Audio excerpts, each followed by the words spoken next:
My friend, beginning-wise, there is a great concept that you must know. Every single song, if you want to diddly wow solo over the top of it, you got to know one basic idea.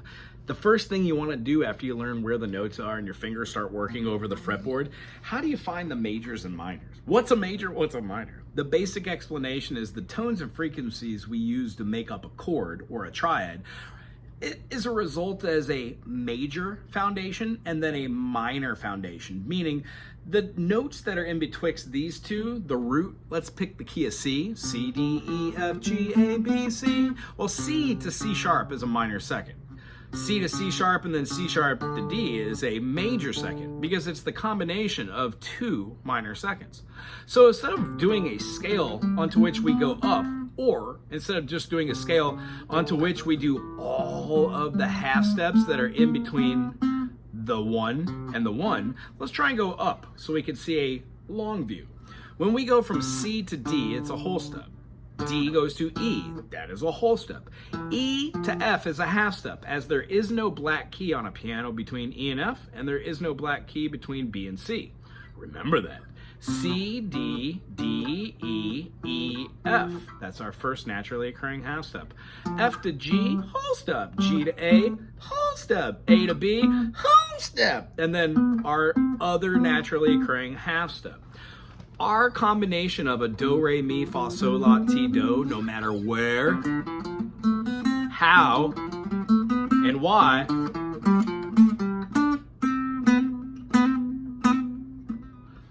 it is just 1, 2, 3, 4, 5, 6, 7. That's what it is. That's what we teach from. No matter where we play these scales,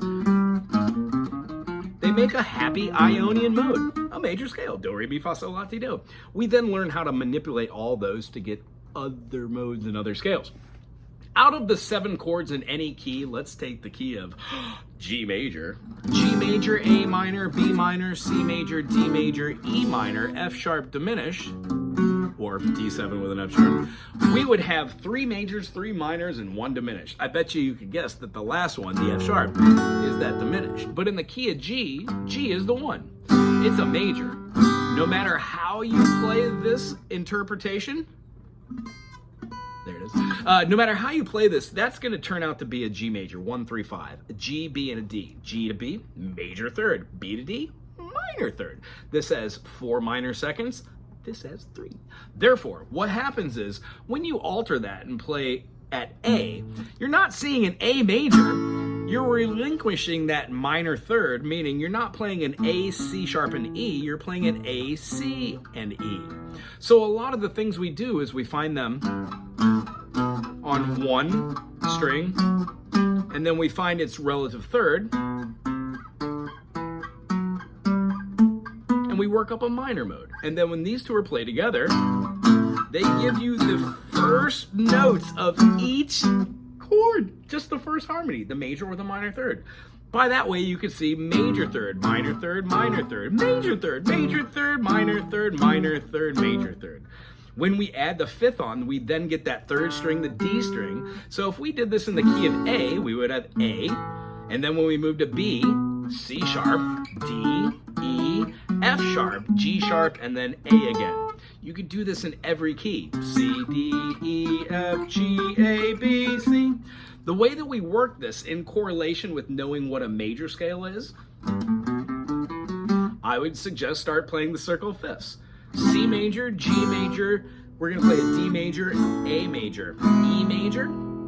After E major, we have a B major, F sharp major, and a C sharp major. If you can play all of your different scales on all these different places, all up and down the fretboard, what you'll recognize is patterns.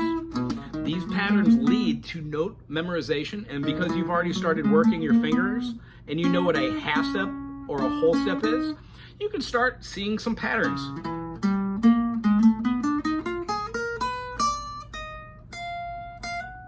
They start to arise out of your notes and you're playing. And the best part is your fingers will be in the right place because you're not hopping around and using one finger. You're using all them thingies. So I hope this was a great explanation on what a major and minor is. If not, check this out. Any song you play, find out what the chords are and then count 6 notes away. Them's it. You'll either hit it on the head or you'll learn what all your sharps and flats are. Learn the circle of fifths. It's one of the best things you can do. Stop this video, go watch it, and come back at the 5-minute mark. When we play something, let's say in the key of D major, E minor, F sharp minor, G major, A major, B minor, and then a C sharp diminish into a D, or you can play an A7, that works quite well back into a D. Let's say we're just playing like an A to a G.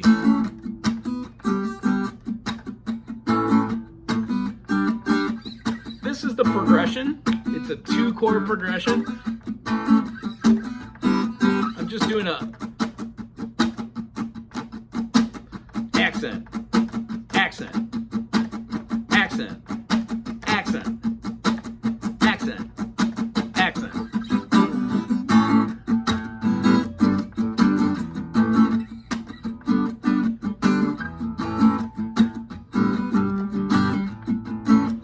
Try a bunch of different fingerings for your chords.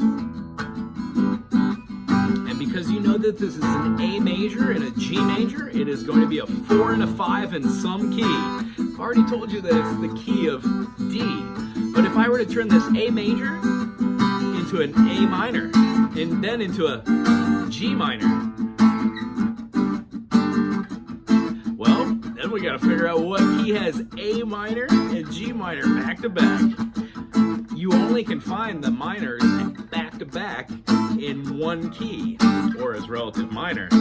So if you work it down one more step, a whole step, you'll find F major, G minor, A minor, B flat major, C major, D minor, our F sharp diminished, and then back to our, no, not F sharp diminished, E diminished, and then right back into our F.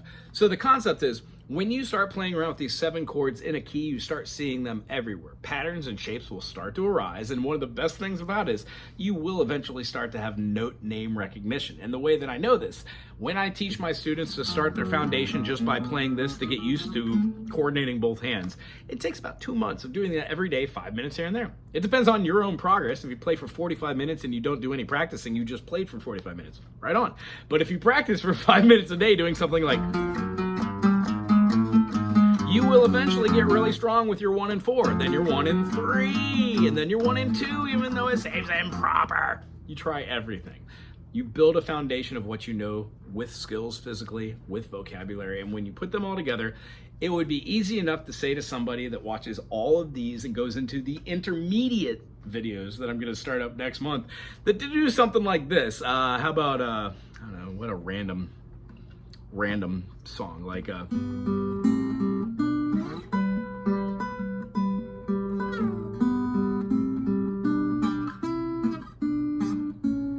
you can play this anywhere you want, but the idea is if you do it the right fingers, or fingers that seem closer to where they should be, you can actually see where those fingers should be on the fretboard while you're moving them. And all the notes that you've already learned for all the chords will all start to make sense, I swear. So you can already see what the possibilities of like finding one of your favorite bands. For me, it was like Yes.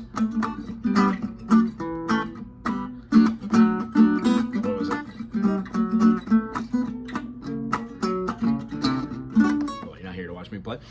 The idea is pick a band, pick a song, which is ridiculously hard, break it down step by step, use what you learn from this channel and Googling theory and watching other channels, and then put it all together. It's not going to happen overnight, but over a period of time, you will understand a little bit more here and there. Feel free to ask questions. If you dig this video, thumbs up, subscribe. And then lastly, in the comment section, tell me what you did with this video. If you took some of the knowledge from like just how to see what a chord is, knowing now that there's 7 diatonic chords, triads nonetheless, that are created out of one key signature. That key signature has a relative minor, so in the key of G, G, A, B, C, D, E minor, all the notes in E minor, E, F sharp, G, A, B, C, D, E, F sharp, G, A, B, C, D, E, F sharp, G, are all the same in G. G, A, B, C, D, E, F sharp, G. It contains 1 sharp. F, 1 flat. Therefore, that flat is B flat. When you go to the key of B flat, you have 2 flats, B flat and E flat. When you go to E major, you will know you have 4 sharps.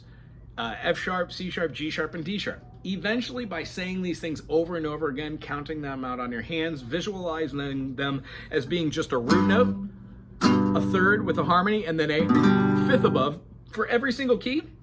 It takes a little minute. 7 majors, 7 minors, 7 augmenteds, 7 diminished, 7 half diminished. You add 6s, 7th, 9th chords, 11th.